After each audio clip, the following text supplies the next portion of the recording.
Hi folks, I'm Ashraf Hingora. I'm a language and soft skill trainer, live business and parenting coach. English breakfast with Ashraf में आज हम देखेंगे खाने दो ना यार पार्ट 2। इंग्लिश में फ्लुएंट होने का मतलब है कि आप हर तरह की वोकेबुलरी और सेंटेंस स्ट्रक्चर बनाने में सक्षम हो।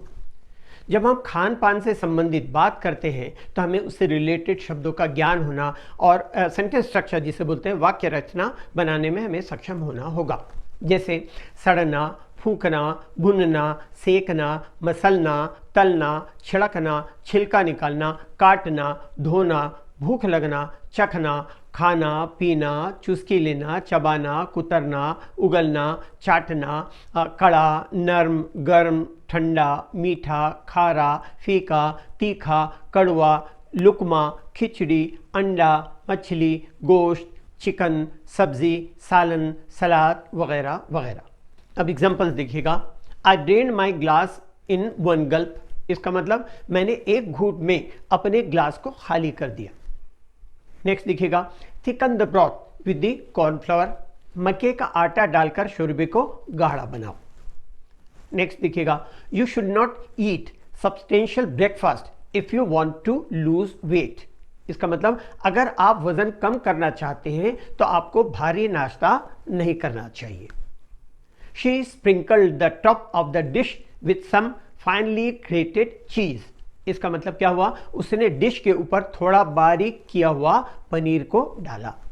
एक और एग्जांपल देखिए, My wife baked a huge cake this morning and the kids coughed the lot. इसका मतलब मेरी पत्नी ने एक बड़ा केक बनाया और बच्चे ने उसे फटाफट चट कर गए। After dinner members of our family settled in front of the television.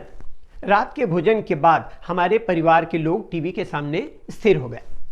फिर एक और एग्जांपल देखिए, she crumbled the cheese and dribbled a little olive oil over the salad. उसने सलाद पर पनीर के छोटे टुकड़े डाला और जैतून का तेल टपकाया। ये सब सारे सेंटेंसेस बताने के पीछे रीज़न क्या होता है कि जब हम बोलते हैं, इंग्लिश में बात करते हैं, तो हमसे हर तरह का सेंटेंस बनना चाहिए। इसके लिए क्या वर्ड है, उसके लिए क्या वर्ड है, you are fumbling for the words, है ना, स्टैमरिंग लाइक दैट, ये स्थिति नहीं होनी चाहिए।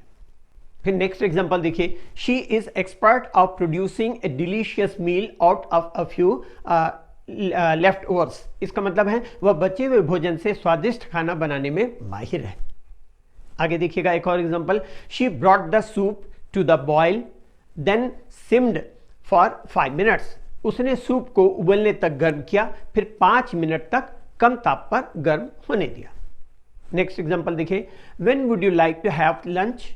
आई am not fussy means I don't mind, ये इसका सेंस है। सेंटेंस को देखिएगा, फिर से मैं बोलता हूँ, फिर उसके बाद हिंदी में बताऊंगा तो क्लियर समझ में आएगा। Where would you like to have lunch? I am not fussy means I don't mind. तुम कहाँ दोपहर का भोजन लेना चाहोगे? तो जवाब देता है कहीं भी। नेक्स्ट देखिएगा, the cake is crisp outside and soft inside. Cake बाहर से कड़ा और भीतर से नरम है। नेक्स्ट एग्जाम्पल देखिएगा, किसी ने आपसे कहा would you like cold drink और हॉट ड्रिंक? तो आपका जवाब होता है आई don't mind, other is fine.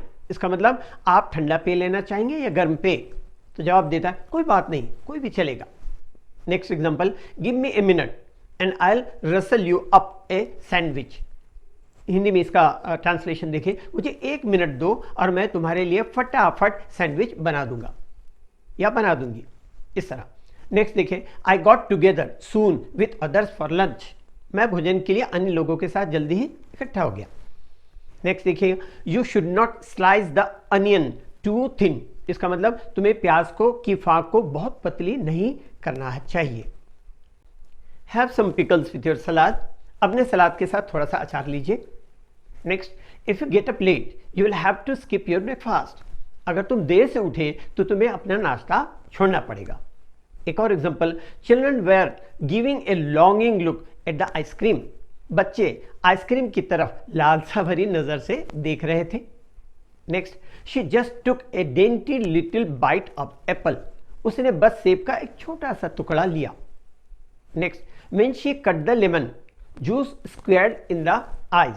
इसका मतलब स्क्वाटेड इन द आईज। इसका मतलब जब उसने नींबू काटा तो रस की फुहार उसकी आंखों में पड़ी।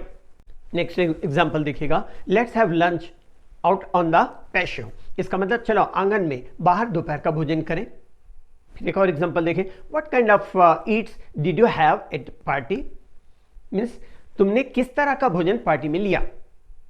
एक और, he gulp down his breakfast and left for school, उसने जल्दी से नाश्ता किया और स्कूल के लिए रवाना हो गया। एक और last example, a lot of food is wasted in the marriage buffet dinner, शादी के बफे डिनर में बहुत सारा भोजन बर्बाद होता है। 656 पेज की बुक है, मार्केट में अवेलेबल है। आप चाहें तो जहां से भी आप बुक शॉप से लेना है तो ले सकते हैं, लेकिन बुक शॉप से आपको 10 से 15% डिस्काउंट पर मिलेगा। मुझसे लेंगे तो 34% डिस्काउंट पर आपको हम डायरेक्ट प्रोवाइड कर सकते हैं। चाहे तो आप इस बुक को लीजिए, और चाहे इसलिए भी बोल रहे हैं कि आपको चाहना पड़ेगा इसको लेने के लिए, वो इसलिए ज़रूरी है क्योंकि इस बुक में डिस्कोर्स मार्कर, जिसके बारे में अक्सर बोला हूँ, जो आपको पूरी दुनिया के किसी बुक में नहीं मिलेगा, क्योंकि लैंग्वेज का जो लेखक होता है, किसी भी लैंग्वेज का, वो लेखक भी होता है और संकलनकर्ता भी, तो वो ऑथर और कंपाइलर दोनों होता है। मैंने काफ़ी सालों से कलेक्ट करके कंपाइल किया है इसमें डिस्कोर्स मार्कर को, जो आपको दुनिया की किसी बुक में नहीं मिलेगा। और पेज नंबर इसमें 221 से 415 तक all the varieties of the sentences हैं, which is much more beneficial for all those who are already fluent in English and those who wants to become fluent in English. English के लिए आप मेरे channel English breakfast with Ashraf and soft skill के लिए Ashraf the mover and shaker को like, share and subscribe करें। Comment section में comment करें, बेल आइकॉन प्रेस करें और मेरी बुक जरूर पढ़ें। Thanks for watching.